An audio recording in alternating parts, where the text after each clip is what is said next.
Hello everyone, it's been long overdue, but I finally read the issues of Superman 78 and Batman 89 issues 4, and they both are amazing. So I decided to cover them in one video. Again, you can check out my previous reviews on both series on the channel. But in the meantime, let's go over Superman 78. Superman 78 is pretty much like a new version of Superman 3. I mean, you can kind of count all the movies if you want, and Superman Returns. It could technically count in some way. But I just love how they make it look like the Donnerverse. Like it's Christopher Reeve, Margot Kidder, and Gene Hackman. But what if Brainiac arrived? And he does arrive, and in the last issue, Kal-El was captured and put into the bottled city of Kandor, where we learn a surprising twist that Jor-El is still alive, and his mother, Laura. So, yeah, that changes things completely. Also, Lex has ulterior motives and didn't leave Superman entirely hanging on his own. It's actually kind of cool. I love this Lex because he doesn't want to be outsmarted by Brainiac. He's just like, you know what? You're not the smartest intellect in this universe. I am, I mean, he's Lex Luthor, greatest criminal mind of our era. And they play into that. And overall, this issue really explored Kal-El's kind of like turmoil and just like acceptance of like he may never see Earth again. Him trying to adopt the Kryptonian ways, but in many ways he feels like an outsider because he was raised on Earth, so like he feels more like an alien with his own people than he does on Earth, which is kind of crazy. We get to see Lois and Lex work together more into Lex's plan of like communicating through the bottle city of Kandor with Clark Kent, with Superman. And then we get to see a little bit more of Brainiac's background and more of his wrath by the end of this issue. Overall, it's going to be a 6-issue series, and this is 4 out of 6, so it's pretty much setting up like the third act. And I like it. This is a cool little story, and for any fans of the Donner films and Christopher Reeves, I highly recommend this. I mean, it's been pretty cool so far. I'm excited to see how it ends. I'm worried that it might be a little bit rushed. I wonder if this and Batman are going to tie into Flash. Who knows? Or if they may cross over. Somebody mentioned that they may cross over. That'd be pretty cool.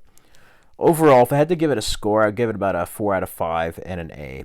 I think this is a wonderful issue. I thought that they could have done more. This is a very short issue, which isn't bad. But I've noticed the comics are shorter, and I heard about like a paper shortage at the comic book store. They were talking about like a paper shortage in the industry. I don't know how true that is, but definitely resources, prices, everything's going crazy right now. But as far as like your traditional Superman, yeah. If you stand for truth, justice, and the American way, this is a comic for you, and I really enjoyed it. Now, on to Batman 89 issue 4. Yes, this is Robin, and they finally get to meet face-to-face, Batman and Robin. I mean, like Bruce Wayne and Tim Drake here.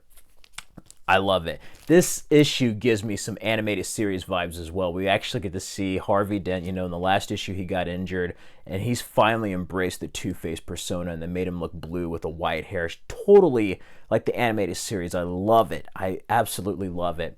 We get to see more of the police and Gotham going out of control. Meanwhile, Commissioner Gordon's starting to lose control. The mayor wants his badge, wants him to basically resign. And Robin's just like fed up with everything. He's just like, not in my neighborhood. I'm going to protect everyone, but I might also need some help. So he figures out that Bruce Wayne is Batman in a very cool way. I love their sort of mini confrontation but meeting at Wayne Manor, and the whole introduction of like the Batman and Robin dynamic in the Burton verse, because Batman Forever does fit, but this is like, what if Batman Forever didn't exist? What if Tim Burton did Batman Forever? What if Sam Hamm came back to write it? But it was a little bit more mature, more adult, probably a little bit more like the Dark Knight trilogy, but if it was in the Burton verse. And I absolutely love it. This one I would probably give about a 4.5 out of 5 and an A. I like it a little bit more than Superman's, but both of them are kind of slow this time, and it's basically more of a setup compared to the previous issues. But I really want to see what happens with Two-Face and how Batman's going to prevail with Robin at the end. And again, Tim Drake does kind of remind me just a little bit like, what if Marlon Wayans played this when he was younger, but they put more of the cloak like Arkham City. Overall, I thought it was pretty cool that Robin's already like established as his own hero without Batman, and then they team up. That's kind of cool. I've always wanted them to do that. So if you're a fan, like Superman 78, of the Tim Burton universe, of Batman in general, I think you'll love this.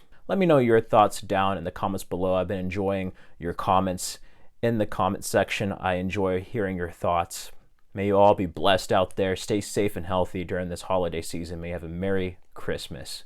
Seriously. Till next time.